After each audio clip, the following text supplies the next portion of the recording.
I'm going to present the Supergoop. So you guys can see, I'm going to turn my light up a little bit.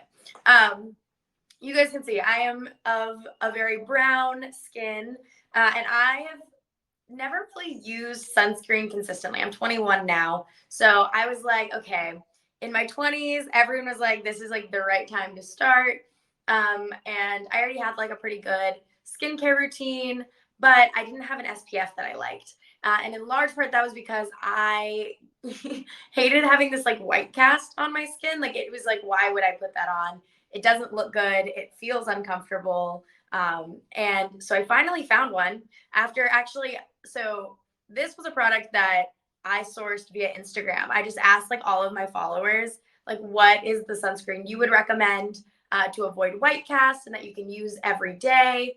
I also I run pretty much every morning, and this is like lightweight enough that I can put it on and I don't feel like gross when I'm sweating in it. It's also water and sweat resistant for up to 40 minutes. Okay, it's SPF 40, the unseen sunscreen, my everyday sunscreen. I'm going to show you kind of what it looks like. So there's another version of this, the like glow screen. And that one kind of comes out with like a pinkish look almost.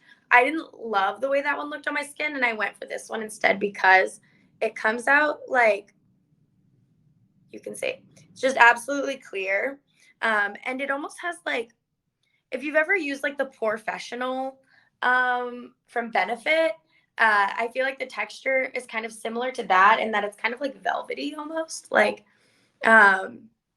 it's definitely light and velvety, and it has kind of like I feel like almost a matte feeling to it when you put it on. And it really doesn't take much to like cover your whole face and neck. Like I said, it's really great for every day. It doesn't feel like I'm adding too much to my routine. It doesn't leave a white cast, which is really the biggest selling point of this one for me. It's why I picked it. It's why I continue to use it. And what does it smell like? What an interesting question. I don't think it has much of a smell, or else I would have noticed by now. Yeah, it's pretty fragrance free, which is nice. Oops, I got a little bit. Squeeze a little bit out. But yeah, fragrance free. I don't really get any scent from it. Weightless, colorless, scentless, oil free. And they described it as velvety, so I think I was pretty on the mark. Maybe I'd already read this at some point.